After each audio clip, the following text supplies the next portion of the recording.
So good. Lancaster! Welcome, goodies. That's you. I'm Jason Mundock, and this is So Good Lancaster. So we're mixing things up on this episode of the podcast. This is the first episode in a series that we'll be sprinkling into our feed, showcasing Lancaster County nonprofits. We're creatively calling these the So Good Lancaster Nonprofit Spotlights. We're starting with Susan. Hi, I'm Susan Klapkin. I am the vice chair of Lancaster County Women for Good. Susan is a transplant to Lancaster County, moving here just a few years ago.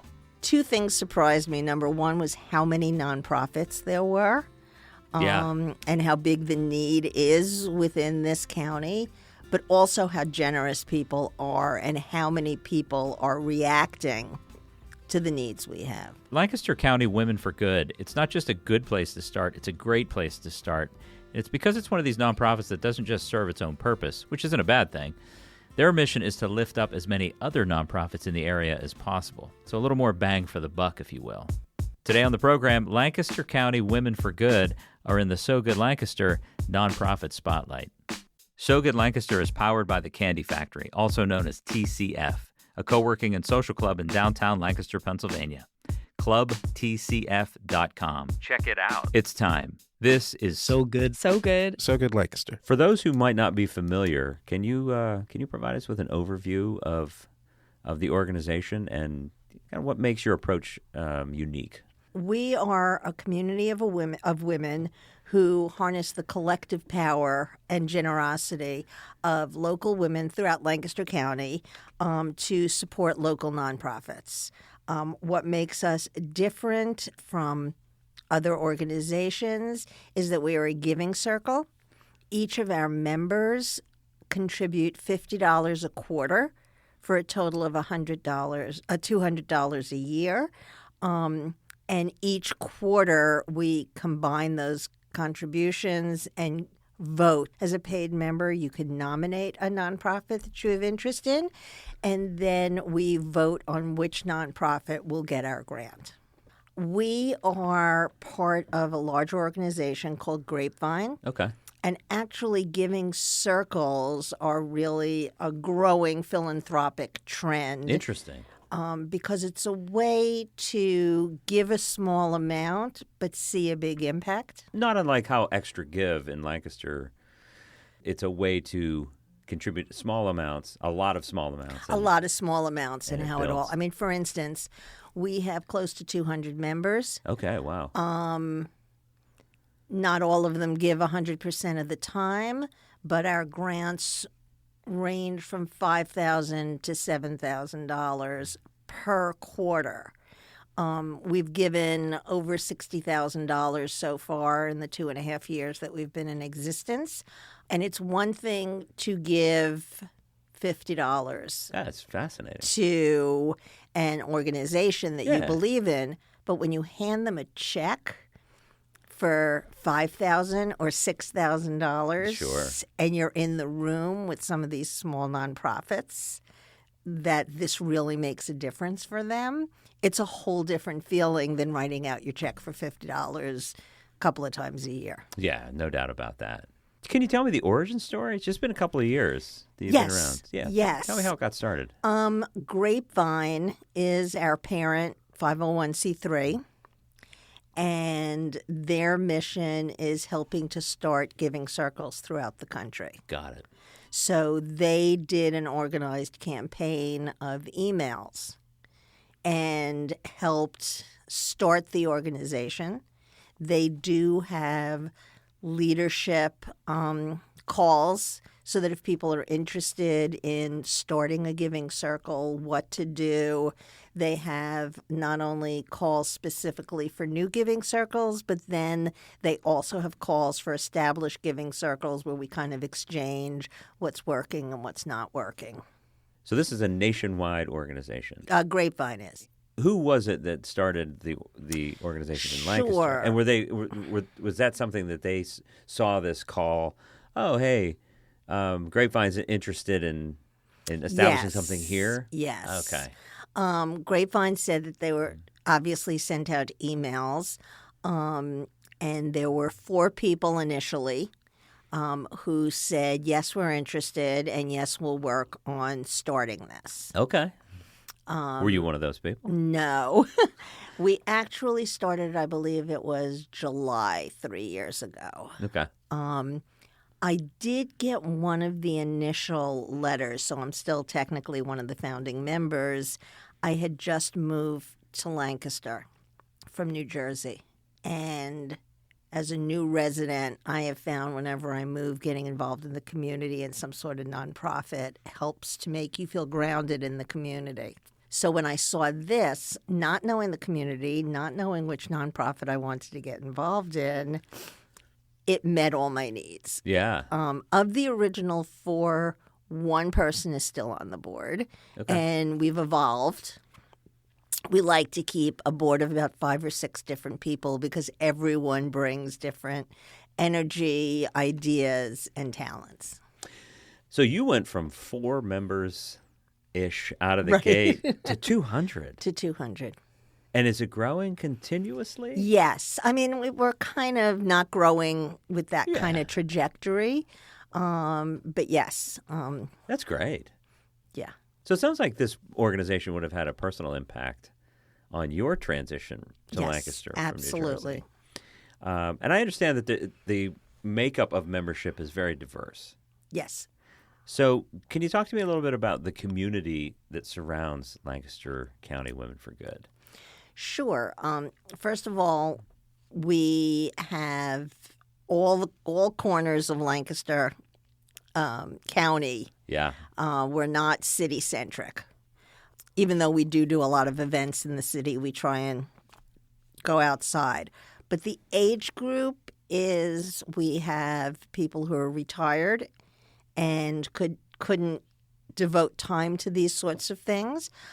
We have professional women who are looking to network with other women because part of what we also do is provide networking opportunities. That's great. And more recently, it's been interesting because we've really been attracting, both on our board and in our membership, some younger people who are figuring out how they can get involved in the community. We quarterly allow our members or ask our members to nominate a nonprofit that they're interested in. We generally get 10 to 15 nonprofits nominated. Gotcha. We then do an online vote, a ranked vote of those 15. What's that mean, a ranked vote? So we would vote for multiple organizations? Right. You vote for your top 3. Got it. And if your top 1 doesn't get it, then your number 2 gets a vote from you. So, and from there, we get the top 3. Quarterly, those top 3 nonprofits get to come meet with our members. We give them time to present and answer questions on their organization, what they would do with the money, where they're going, and answer any questions. And that night, we actually vote on who the winner's going to be. Okay. And who gets the grant. Now, if I'm a nonprofit and I'm listening to this, I'm interested, I'm intrigued by it, how much time, what's the lead time that I get from knowing that somebody nominated me, I made the top 3, and then I'm going to prepare to pitch at this? We give them 2-3 weeks. Okay. And it's really, they're given, 10 minutes, 5 minutes to pitch, 5 minutes question and answer, but they also get a table. We meet in the conference room at Southern Market. Excellent. And they get a table so that generally we start around 6 o'clock. People get something to eat. They get a drink. People wander in and they can network. The members can network. And then they can also start to engage with the nonprofits.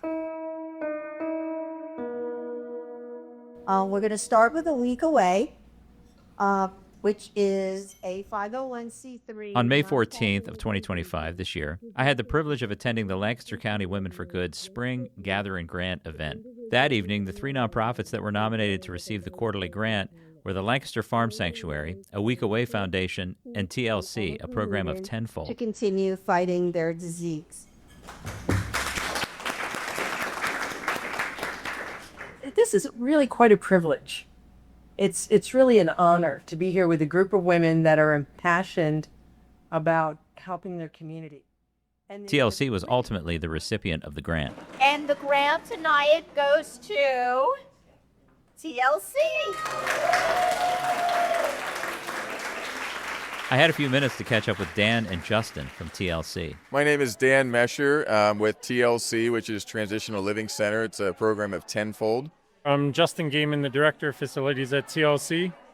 Winning this was completely surprising. The other organizations are amazing and really deserving of it. We're super excited to be able to use this money towards client-related things that will directly impact people. So things like providing bus passes for transportation, things like paying for rental application fees, even using it towards security deposits, first month's rent. So this money will make an impact and could literally change a life. I also chatted with two women who were attending their very first Gather and Grant event. So my name is Rachel Odrosky. I am the executive assistant at Lancaster Rec. So we are a nonprofit organization, and we're always looking for opportunities to make more of an impact in our community. Lancaster, we have an abundance of heart and giving in our community, and it is always inspiring, but yet we're always serving families who have a need. We are always serving individuals who don't quite have that connection, even though we have all this opportunity. So for me, finding an organization that is a group of women, being a woman myself, who have a like mind, who have that motivation, it's always inspiring for me. So my name is Lindsay High, and I'm with Assets. And I think the most valuable thing about a collective of women like this is the impact that we can create in our community. The hardest thing, I believe, is choosing an organization to support. They're all so exceptional and do such incredible work. And finally, two board members, Victoria and Anna, shared their perspectives about being involved with the leadership of the organization. This is Anna Horst, and I'm the president of the board. I joined in September of 2022, so pretty early on in the formation of the group. Grapevine started it as the giving platform, and then myself and some other women took over local leadership of it, and we took it from there. So what I find fulfilling about the group is that I really believe that women have a pulse of what's going on in their community, and so that makes them uniquely positioned to be able to really tap into what the needs are and to focus our giving efforts to those specific needs. So my name is Victoria Williams. I'm the nonprofit liaison on the board. My day job is at a nonprofit, so I understand what it's like from their perspective. I do fundraising, and so it's nice to be on the other side and not, asking for money, but rather giving away money. Right.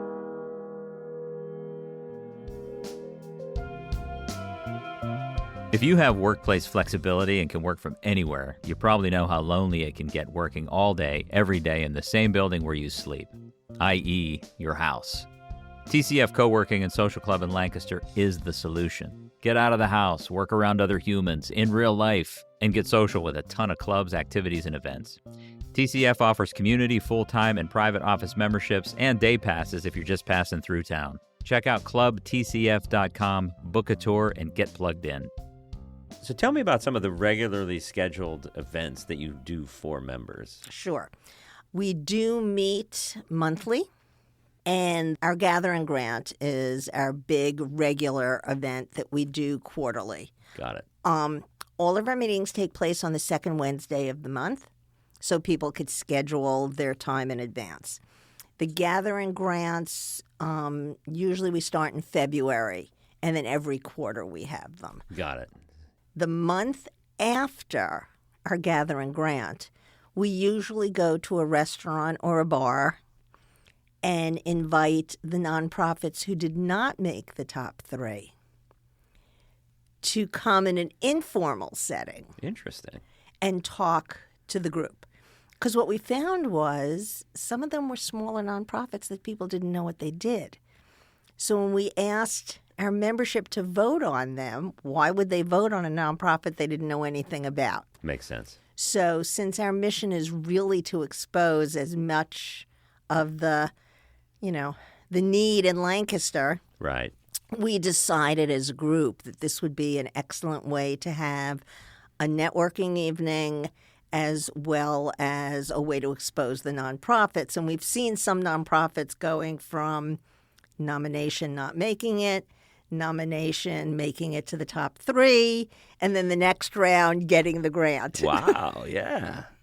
That's great. I mean, it's great that you're open to allow these nonprofits to continue to participate. Absolutely. And then the third month of the quarter, we have what we call a girls' night out.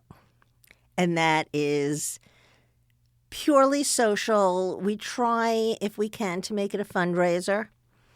And we've done everything from doing a night in Morocco with flavors of Morocco from Southern Market. We actually had an evening where we ate her Moroccan food, did Moroccan dancing, and it was just a fun night. Sounds like a blast. To doing arts and crafts. So we've done, collages. We've done wine tastings. We like to try and vary it so that it's always interesting and interesting to different people. Yeah, yeah. Another regular event that we have is what we call our Empower Her market. And it is basically a gift market where people who have their own businesses that they're selling items, or sometimes some of the nonprofits. One of the things they do with the women, perhaps, to help empower them, they have them produce product. So we have basically a vendor market where nonprofits and for-profits can get a table, but then we also have tables for nonprofits, similar to Gifts That Give Hope, where a nonprofit can just present and talk to people who come and find out more about the nonprofits. Yeah, when does that happen? Traditionally, it's happened in July. This year, because we're looking for bigger space and we want more time to plan for it, it'll probably be in October. We're in the final. It's our biggest fundraiser, and so we're hoping that'll be in October in a space big enough so that we can have not only we used to have it in Southern Market, and we outgrew it. So we're looking for a bigger space. Well, congratulations. Thank you. Yeah, that's excellent. Do you find that people who are members of the organization gather outside of the official events? Sure. I mean, I just met someone for lunch who's involved in the organization, and I always try and set up coffee dates or lunch dates, and we're all doing that to do the additional networking. So you've been involved pretty much since the beginning of the organization. Tell me about some of your favorite moments participating in these giving circles. Tell me some of the highlights. One of the nonprofits is Hope Inspire Love, and they provide counseling and safe space for women who have been trafficked. And they were nominated a number of times before, and it's funny, one member kept nominating them and said, I'm going to keep nominating them until they get the grant because there's no limit in the number of times you could be nominated. Got it. And they are really very special in terms of the work they do. As far as other special moments, what's really great is sometimes, and we're trying to do this more often, is we go to the headquarters or to the space of the nonprofits to actually see the work they do. So we went to Arch Street to present the check, and being able to meet the people who participate in their program and understanding and looking at their kitchen and seeing how many meals they're serving and what they're doing. We most recently presented the check to Benchmark, and the same thing because they were building a space. The money was particularly near and dear to our heart because they were building a space for women. They found, or girls, they found that so many people were coming who were male, and boys were coming, but the girls didn't feel comfortable working out in that space, teenage boys and teenage girls. Sure. And so they were expanding their space specifically for women and girls. So seeing how that had progressed was really very special. Yeah, that has to be very fulfilling Yep. to actually see the results. Exactly. That's one of the magical things about Lancaster and, the giving that happens here. We're very generous. It's to our amazing nonprofits. how generous. It's two things surprised me. Number one was how many nonprofits there were, Yeah. and how big the need is within this county, but also how generous people are and how many people are reacting to the needs we have. For women in Lancaster who are hearing this and are intrigued, how do they get involved? What's involved with becoming a member? It's very easy. Yeah. Just go to our website, lancowomenforgood.com, and there'll be a link right there. I mentioned earlier about Grapevine. Grapevine continues to handle all of our back of the house. So it will take you to a Grapevine website, and from there you could sign up through Grapevine, and they handle all the finances and all of that. If you just want to know a little bit more about the group before you actually commit, we have a Facebook page, Lancaster County Women for Good. We also have an Instagram page and a LinkedIn page. Okay. And what we do is there you could see all of our events. You do not need to be a paying member to come to any of the events. So if you want to come to our Gathering Grants or come to one of the, and just get a feeling for who's there, what we do, you're welcome. We're very welcoming to anyone. And obviously we'd love you to become, part of the group. We're really always looking to expand what our grants are. Sure. But we're very open to anyone in the county. I really appreciate what you guys are doing and how you're doing really two things: building community here Absolutely. in Lancaster County, and at the same time providing this needed support for the local area nonprofits. It's really great work. Yeah, and I just do want to give one other little story that Please. When we do our Gathering Grants, every nonprofit obviously comes in saying, in their mind, we're coming to get the grant. But after they sit through the presentations of the other two and what the other two nonprofits are doing, every quarter they always say, you know what? Any one of these nonprofits is deserving of the grant because they're all doing good work. So not only are we growing a community of our members, Yeah. but also growing a community of the nonprofits, knowing about other nonprofits in the area and understanding how they can help each other as well. Well, thank you so much for spending some time with me today. No problem. So I could learn more about this great organization. Yes. And again, Thank not you. just an organization, but an organization that is helping so many other organizations. Absolutely. And that's the key thing. Yes. So Yes, I we're appreciate- helping all the women in the community as well as many nonprofits as we can in the community. Thanks to Susan Klapkin from Lancaster County Women for Good for joining me on the program and for the warm welcome at the Spring Gathering Grant event. Find the organization online at lancowomenforgood.com to learn more and find out about all of their upcoming events. Hey, goodies, we do love hearing from you. Do you have an idea for the show? Do you have feedback about what you heard today? Head over to sogoodlancaster.com and submit your comments. And until we meet again, stay good, Lancaster. Stay good. So Good Lancaster is produced at So Good Media in Lancaster, Pennsylvania by yours truly and Ann Kirby. Follow us online at sogoodlancaster.com and follow us on all of the socials. Have any comments, questions, or want to learn more about how So Good Media can help you with your podcast and media productions? Drop us a line at hello@sogoodmedia.studio.